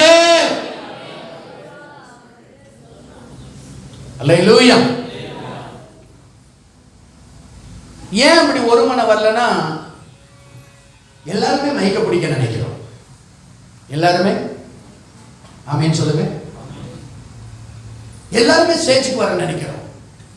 நான் சொல்லுகிறேன், இந்த ஸ்டேஜ்ங்கிறது வந்து ஊழியத்தின் ஒரு பகுதி. என்னுடைய ஊழியம் என்ன தெரியுமா? கால்களை கழுவுவது. என்னுடைய ஊழியம் என்ன தெரியுமா? ஆமென், ஆண்டவருடைய பிள்ளைகளுக்கு சேவை செய்வது. இதுக்கு ஒரு பேரு சேவை. சொல்லுங்க, சேவை. தாழ்மை வரட்டும், மனத்தாழ்மை, ஒருவருக்கு ஒருவர் மனத்தாழ்மை வரட்டும். ஹிட்வைட்டெல்லாம் மாத்துங்க. நான் சொல்றேன், எந்த கிறிஸ்தவர்களை குறை சொல்லாதீங்க. நான் அடுத்து சொல்ல வேண்டிய ஆவியானவர் எனக்குள்ள பேசிக்கிட்டே இருக்கிற ஒரு காரியம், எந்த கிறிஸ்தவர்களையும் குறையே சொல்லக்கூடாது. நாமளே குறை சொல்லிட்டு இருக்க கூடாது. ஆமென் சொல்லுங்க. அவங்களுடைய டாக்டின்ஸ் வித்தியாசமா இருக்கலாம், அவருடைய உபதேசங்கள் வித்தியாசம் இருக்கலாம், அவருடைய வழிபாடுகள் வித்தியாசமா இருக்கலாம். ஆனா ஒருவரையும் என்ன செய்யக்கூடாது. ஆமென். ஆர்சி பீப்புள்ஸ் இருக்காங்க, நீங்க நினைச்சீங்கன்னா உங்களை விட சூப்பரா ஜெபிக்கிறாங்க, உங்களை விட சூப்பரா வர்ஷிப் பண்றாங்க, உங்களை விட அற்புதமா. உங்களுக்கு தான் ஜெபம் பண்ண தெரியல. நான் ஒண்ணு சொன்ன, நீங்க ஒண்ணு ஜெபம் பண்ணுவீங்க. ஆனா ஆட்சியில இருக்கிறதான பிள்ளைங்க அவங்க ஜெபிக்கிறது பார்த்தீங்கன்னா கண்ணீரோட முழங்கால போட்டு கதறி ஜெபிக்கிறாங்க. I am a Pentecostal believer னு சொல்றோம். ஒண்ணு இல்லை. நம்ம அவங்க அப்படி பண்றாங்க, இப்படி பண்றாங்க. அவங்க என்ன பண்ணாலும் ஆண்டவருக்குள்ள இருக்காங்களா? நீ எதுவுமே பண்ணாலும் ஆண்டவர்ட்ட இல்லையே. மற்றவர்களை குறை சொல்லிக்கிட்டே இருக்கிறது. அவங்க அப்படி பண்றான், இவன் இப்படி பண்றான், இவன் இப்படி பண்றான். யாரை குறித்து நியாய தீர்ப்பு செய்ய வேண்டிய வேலை சொல்லுங்க. கர்த்தருடைய பிள்ளைகளை வசனம் சொல்லுது, நீதிமானுக்கு விரோதமா நீங்க என்ன செய்யக்கூடாது. அந்த பாஸ்டர் அப்படி, இந்த பாஸ்டர் அப்படி, இந்த வேலையே வேண்டாங்க. அந்த விசுவாசி அப்படி, இந்த விசுவாசி வேண்டவே வேண்டாங்க. இப்படி செய்து பேசித்தான் இன்னைக்கு சபை வளராம நின்று போய் கிடக்கு. சபையை ஒட்டச்சு நாசம் பண்ணிட்டான். நான் கேரள் போயிட்டு இருக்கும்போது சொன்னேன், நமக்குள்ள இந்த மார்க்க பேதம் என்கிறது ஒண்ணே வரக்கூடாது. ஆமென் சொல்லுங்க. நம்ம கிறிஸ்டியானிட்டி எல்லாமே ஒன்னா நின்னோன்னு வைங்களேன், எல்லாம் ஒன்னா நின்னோன்னு வைங்களேன். ஹலோ, நம்ம ஒன்னா நின்னோன்னா இந்த உலகமே அசையும். எத்தனை பேர் ஆமென்? நம்ம ஒன்னா நிக்காம பிசாசு, ஆமென் ஸ்தோத்திரம், சபை, ஆமென் டினாமினேஷன், ஆமென் அது இது பிரிச்சுட்டான். ஒருத்தரை பார்த்த ஒருத்தர் ஒரு கேவலமா பார்க்கிறோம். அவர் ஐயோ அவரு கள்ள உபதேசக்காரர், நீ கண்டி அவன் கள்ள உபதேசக்காரன்னு விட்டுருங்க.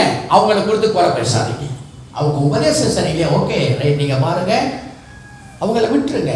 அவங்களை குறித்து குறை பேசிக்கிட்டு இருக்காதீங்க, அது நம்ம வேலை இல்லை. ஆமென் சொல்லுங்க. நீங்கள் நான் அவரை உயர்த்தணும். எத்தனை பேர் ஆமென் சொல்றீங்க? உங்க குடும்பத்திலையும் அதுதாங்க. உங்க குடும்பத்திலையும் ஒருத்தர் கணவனை குறித்து மனைவியோ, மனைவியை குறித்த கணவனோ குறை சொல்லிக்கிட்டு இருக்காதீங்க. ஒருத்தர் குறை பார்க்காதீங்க, குற்றம் சொல்லாதீங்க. குடும்பம் ஒரு மனம் இல்லாம போயிடும். எத்தனை பேர் ஆமென் சொல்றீங்க? அல்லேலூயா. உங்க கணவனை குறித்து, உங்க மனைவியை குறித்து இன்னொரு நபர்கிட்ட போய் குறை சொன்னீங்கன்னா அது எவ்வளவு அசிங்கம். உங்க மனைவியை குறித்து மற்றவங்க போய் சொல்றீங்க, மனைவி கொஞ்சம் சரியில்லைங்க, அவளுக்கு புத்தியும் இல்லை, வர்றவங்க கிட்ட எல்லாம் எங்க மாப்பிளுக்கு ஒண்ணுமே தெரியலங்க, என்ன சொல்லி வைக்கிறது? ஒரு பாராட்டு கிடையாது மனைவிய, அவ ஒண்ணும் இல்லைங்க. உங்க மனைவிங்க உங்க சரீரத்தின் ஒரு பகுதிங்க. அது உங்க சரீரத்தின் ஒரு பகுதியை நீங்களே குறை சொல்லிக்கிட்டு இருக்கிறீங்க. இந்த குறை சொல்லுவது உங்க குடும்ப ஐக்கியத்தை, சமாதானத்தை, ஒரு மனதை உடைச்சு ஒண்ணுமில்லாம மாத்திரும். எத்தனை பேர் ஆமென் சொல்லுங்க? அல்லேலூயா. இன்னொரு வசனத்தை வாசிங்க, பிலிப்பியர் 3:16. கொஞ்சம் வேகம் எடுக்க உங்களை அன்பாய் கேட்கிறேன். போர்டுல வந்துச்சா? ஆகிலும் நாம் எதுவரையில் தேறி இருக்கிறோமோ, ஆகிலும் நாம் எதுவரையிலும் தேறி இருக்கிறோமோ, அது முதல் ஒரே ஒழுங்காய் நடந்து கொண்டு, அது முதல் ஒரே ஒழுங்கா சொல்லுங்க, ஒரே ஒழுங்கு. உங்க குடும்பத்துக்குன்னு ஒரே ஒழுங்கு இருக்கணும். ஆளுக்கு ஒரு ஒழுங்கு வச்சுட்டு இருக்க கூடாது. ஒரே ஒழுங்காய் நடந்து ஒரே சிந்தையாய் இருப்போமாக. சொல்லுங்க, இருப்போமாக. ஆமென் சொல்லுங்க.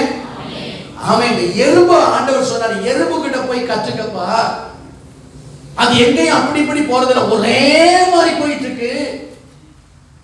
உங்க குடும்பத்துக்கு ஒரே ஒழுங்கு இருக்கணும்.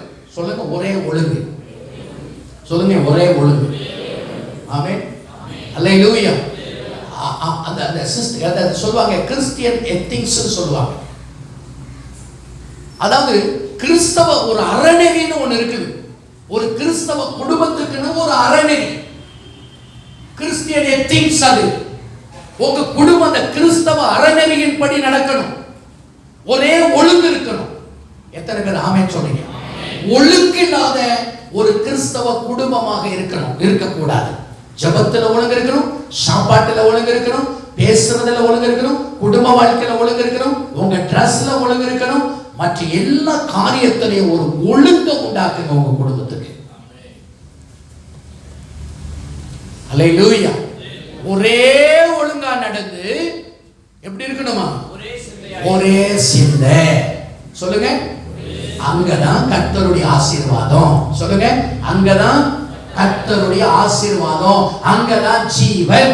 அந்த வீட்டை தான் ஆண்டவர் ஆசீர்வதிக்கிறாரு. நான் வேகமாய் போகிறேன். ஆமோஸ் 3:3 வாசித்து பாருங்க. 2 பேர் ஒருமனப்பட்டு இருந்தால் ஒழிய, 2 பேர் ஒருமனப்பட்டு இருந்தால் ஒழிய ஒருமித்து நடந்து போவார்கள். ஒருமித்து நடந்து போவார்களோ, 2 பேர் போறாங்க, அவங்க 2 பேரும் போக வேண்டிய லக்க அவங்க டிசைட் பண்றாங்க, நாம 2 பேரும் இங்க போறோம். ஆமென். அந்த 2 பேரும் ஒரே மனதா போகல அப்படின்னா அவங்க ஒரு இடத்தை அடையவே முடியாது. மக்கள் சொல்லுவாங்க, உங்க குடும்பம் 2 மாடுகள் பூட்டப்பட்ட ஒரு வண்டி. அந்த 2 மாடுமே சமமா இருக்கணும்.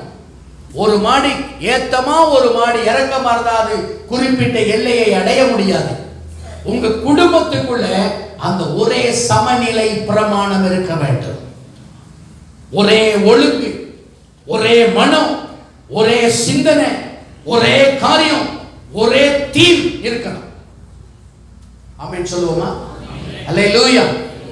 அப்போ உங்க குடும்பம் சரியான லக்க அடையணும்னா ஒரே தீம் இருக்கணும். ஆமென். ஒரே நோக்கம் இருக்க வேண்டும். ஆமென். ஒரே சிந்தை இருக்க வேண்டும். ஒரே எய்ம் இருக்க வேண்டும். ஆளுக்கு ஒரு எய்ம் அல்ல, ஒரே எய்ம் இருக்கணும். அந்த குடும்பத்துல கர்த்தருடைய ஆசீர்வாதம் இறங்கி வரும். எத்தனை பேர் ஆமென் சொல்லுங்க? ஆமென் சொல்லுங்க. அல்லேலூயா, அல்லேலூயா. மத்தேயு 18:19 எடுத்துக்கோங்க வேகமா, ப்ளீஸ் ரீட். அல்லாமலும் உங்களில் 2 பேர் தாங்கள் வேண்டிக் கொள்ள போகிற எந்த காரியம், அல்லாமலும் தாங்கள் 2 பேர் வேண்டிக் கொள்ள போகிற எந்த காரியத்தை குறித்தும்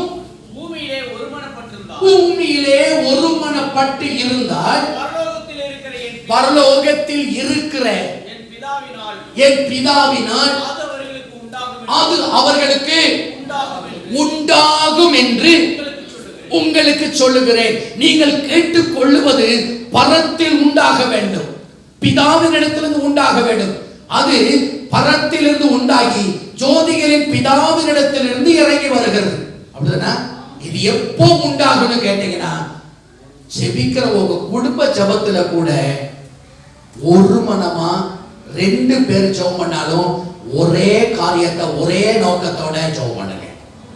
ஒருத்தர் ஜெபம் பண்றாரு, ஒரு குடும்பம் ஒரு காரியம் இருக்குன்னு, ஒரு காரியத்துக்கு ஆமென், ஒரு உத்தரம் குழந்தை டெலிவரி ஆகுது.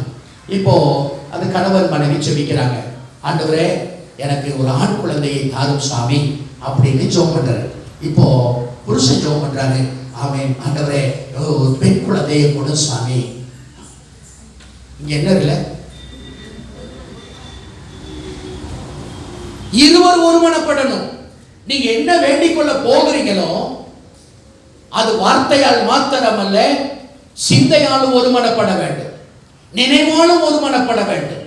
நீங்கள் ஒருமனப்பட்டு கேட்டால் அதை பரத்துல அது உண்டாக ஆரம்பிக்கும், அது உங்களுக்கு கிடைக்கும். ஏன் நமக்கு கிடைக்கல அப்படின்னா, ஒரு குடும்பத்துல 4 பேர் இருந்தா 4 பேரும் 4 விதமான காரியத்தை ஜெபம் பண்றோம், 4 விதமான காரியங்களை ஆண்டவர்கிட்ட சொல்றோம். ஆண்டவர் நினைப்பாரு, முத நீங்க என்னதான் செய்ய போறீங்கிறது முத தீர்மானம் எடுத்துக்கிட்டே வாங்க. இருவர் ஒருமனப்படணும். சொல்லுங்க ஆமென். உங்க குடும்ப ஆசீர்வாதத்துக்காக ஜெபம் பண்றீங்களா? முத உட்கார்ந்து பேசுங்க, நம்ம என்ன ஆசீர்வாதத்துக்காக ஜெபம் பண்ண போறோம். 2 பேர் கடந்து பேசுங்க, பேசி அதை ஒரு மனத்துக்கு வாங்க, அதுக்கப்புறம் ஜெபத்துக்கு பண்ணுங்க. ஆமென் சொல்லுங்க. ஒருத்தர், ஆண்டவரே இந்த வருஷத்துல கார் வாங்கணும் ஆண்டவரே, மனைவி ஜெபம் பண்ணுவாங்க, ஆண்டவரே காரெல்லாம் வேணாம் ஆண்டவரே, ஒரு பைக் வாங்கணும் ஆண்டவரே. குழப்பம். ஹலோ, இந்த குழப்பமான ஜெபத்தை ஆண்டவர் கேட்பது இல்லை. நீங்கள் ஒருமனப்படுங்க. எத்தனை பேர் ஆமென் சொல்லுங்க? ஒருமனப்பட்டு கேட்டீங்கன்னா அது பரத்திலிருந்து உண்டாகி ஆமென் ஜோதிகளின் பிதாவிடத்தில் இறங்கி வரும். அப்பா உங்களுக்கு அதை தந்துருவாரு. எத்தனை பேர் ஆமென் சொல்லுங்க?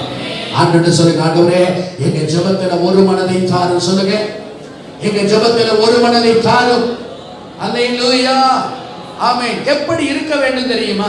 அப்போஸ்தலர் 4:32 நாம எப்படி இருக்கணும் அப்படின்னா, ஆமென் ஸ்தோத்திரம், வேகப்படுங்க. 4:32 விசுவாசிகளாகிய திரளான கூட்டத்தார் ஒரே இருதயம். சொல்லுங்க, எத்தனை பேரு? ஏற்கனவே 120 பேர் இருந்தாங்க. பேதுரு பிரசங்கம் பண்ணாரு, 3000 ரட்சிக்கப்பட்டாங்க. 3120 வந்துருச்சு. திரும்ப பிரசங்கம் பண்றாங்க, 5000 பேர் ரட்சிக்கப்பட்டாங்க. அப்ப 8120 வந்துருச்சு. அதுக்கப்புறம் வசனம் சொல்லுது, ரட்சிக்கப்படுகிறவர்களை தினந்தோறும் ஆவியானவர் சபையிலே சேர்த்து கொண்டு வந்தார். சீசர்களுடைய தொகை எருசலேமிலே பெருகினுச்சு. கவுண்டிங் கிடையாது, எண்ண முடியல. நாளுக்கு நாள் ஜனங்கள் பெருகிக்கிட்டே இருந்தாங்க. ஆனா அவ்வளவு மக்கள் பெருகினாலும் அவர்கள் எல்லாருக்கும் சொல்லுங்க, ஹலோ சொல்லுங்க, உங்க குடும்பத்துல ஒரே இருதயம் இருக்கட்டுங்க. அப்பா கிடைக்காதுங்க, அப்பா என் குடும்பத்துக்குள்ள எங்க எல்லாத்துக்குள்ளேயும் ஒரே இருதயம் இருக்கணும்பா. நல்ல வாயை திறந்து சொல்லுங்க, ஒரே இருதயம். சொல்லுங்க, ஒரே இருதயத்தை தாங்க. அல்லேலூயா. ஒரே இருதயம் இருந்தது. அப்புறம் ஒரே மனமுள்ளவர்களாய், ஒரே இருதயம் மாத்திரமல்ல, ஒரே மனசு. சொல்லுங்க, ஒரே மனசு. சொல்லுங்க, ஒரே மனசு. வாயை திறந்து சொல்லுங்க, ஒரே மனசு. அல்லேலூயா. அப்போ ஒரே மனசு. ஒருவனாகிலும் தனக்குள்ளவைகளில் ஒன்றையும் தன்னுடையது என்று சொல்லவில்லை. அங்க ஒரு ஈகோ பிரச்சனை இல்லை. சொல்லுங்க, குடும்பத்தில் இது இருக்குதானே, நானா நீயா, இதெல்லாம் எங்க அப்பா வீட்டுல இருந்து கொண்டாந்தது தெரியுமா? இல்ல எங்க இருந்து கொண்டாந்தது? எங்க அப்பா வீட்டுல இருந்து கொண்டாந்தது. ஆமா, நீ சம்பாதிச்ச, நீ என்ன கொண்டு வந்துட்ட? இங்க இருக்கிறது எல்லாம் என்னது? நீ ஒண்ணும் கொண்டு வரல, நீ கட்டுற துணியோட வந்த. இதெல்லாம் நான் சம்பாதிச்சது தெரியுமா? ஈகோ பிரச்சனை. பிசாசு அங்கதான் உட்கார்ந்து இருக்கிறான். வசனம் சொல்லுகிறது, ஒருவனும் தனக்குரியதை தன்னுடையது என்று சொல்லவில்லை. அங்க அந்த வார்த்தைக்கே இடமில்லைங்க. இது என்னுடைய, சில குடும்பத்தில் இது என்னுடைய, இந்த வார்த்தையை முதல்ல நிறுத்துங்க. இது என்னோடது, இது என்னது, இது எங்க அம்மா கொடுத்த சர்வம், எடுத்துக்கொண்டு வித்து பொழைச்சுக்க போ.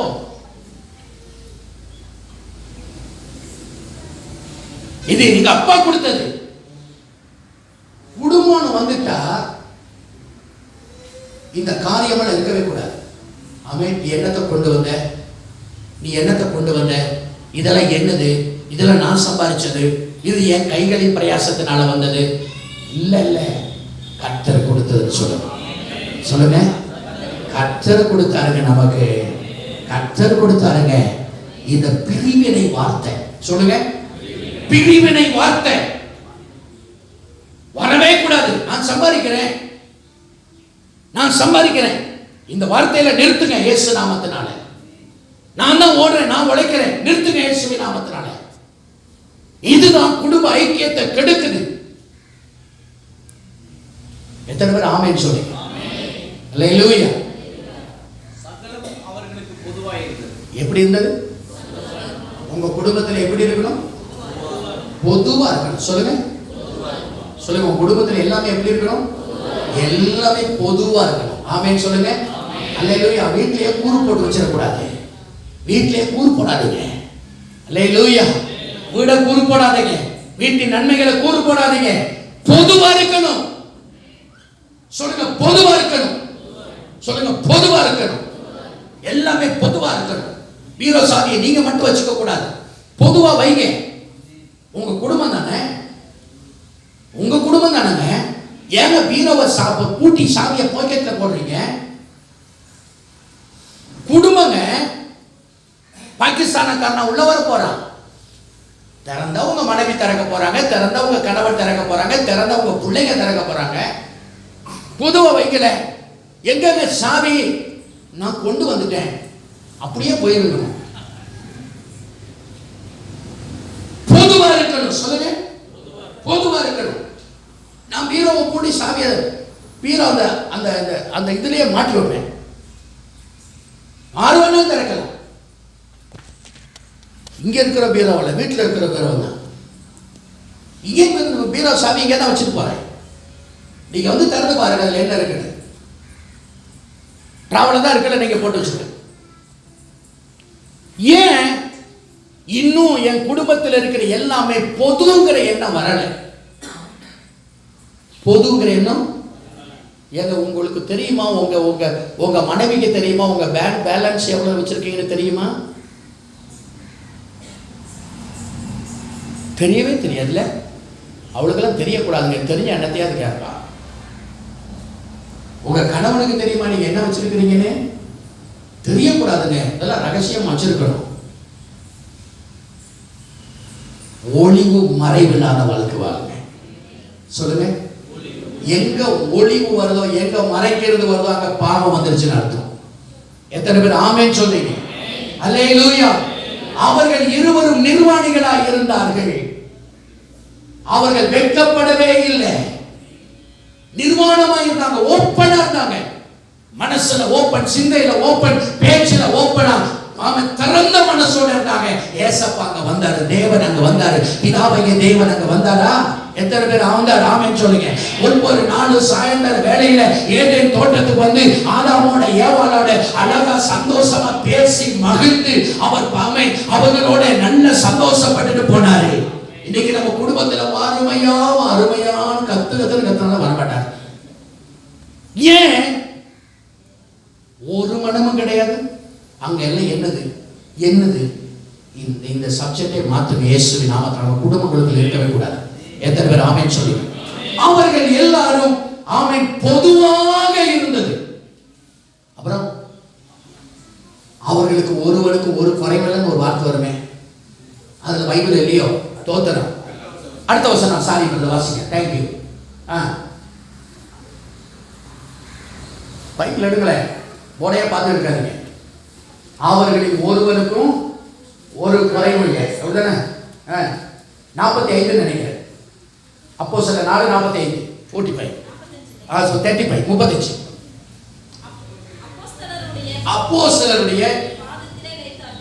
அப்போஸ்தலருடைய பாதத்தில் வச்சாங்க. அவர் அவர்களுக்கு தேவையானதற்கு தக்கதாக பகிர்ந்து கொடுக்கப்பட்டது. அவங்க ஒரு ஆளுக்கும் சொல்லுங்க, கையை வச்சு சொல்லுங்க, குறைவு வரல. சொல்லுங்க, குறைவு வரல. ஒரு குறைவு வரலங்க. ரொம்ப நல்லா சாப்பிட்டு ரொம்ப திருப்தியாகி குறைவே இல்லாம இருந்தாங்க. சாப்பாட்டுக்கு குறைவில்லை, துணிக்கு குறைவில்லை, காசுக்கு குறைவில்லை, சமாதானத்துக்கு குறைவில்லை, சந்தோஷத்துக்கு குறைவில்லை, எதுக்கும் குறைவே இல்லை. திருப்தியா வாழ்ந்தாங்க. ஏன்னு கேட்டீங்கன்னா எல்லாம் சமமா இருந்துச்சு, ஒரு மனம் இருந்துச்சு, ஏக சிந்தை இருந்துச்சு, ஏற்றத்தாழ்வு இல்லை.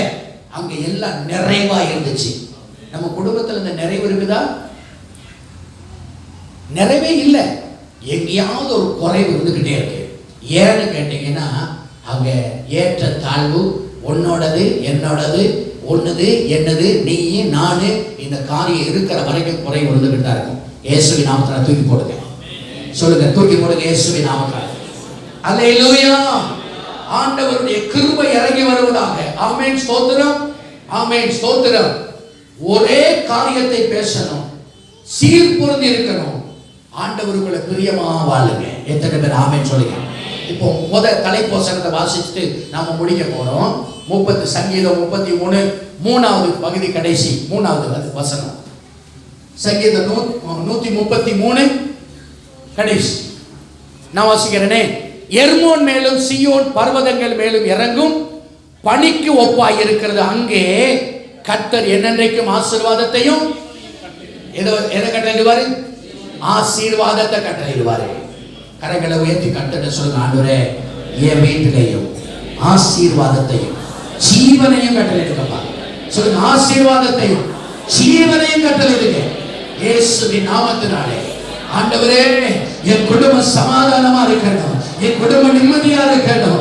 எந்த குழப்பங்கள் இருக்கக்கூடாது, எந்த கசப்புகள் இருக்கக்கூடாது, எந்த வெறுப்புகள் இருக்கக்கூடாது, எந்த ஏற்றத்தாழ்வுகள் இருக்கக்கூடாது இயேசுவின் நாமத்தினாலே. எல்லாரும் ஜெபம் பண்ண ஆரம்பிப்போமா? நமக்கு நேரம் அதிகமாயிட்டு வசனங்கள் இருந்தாலும்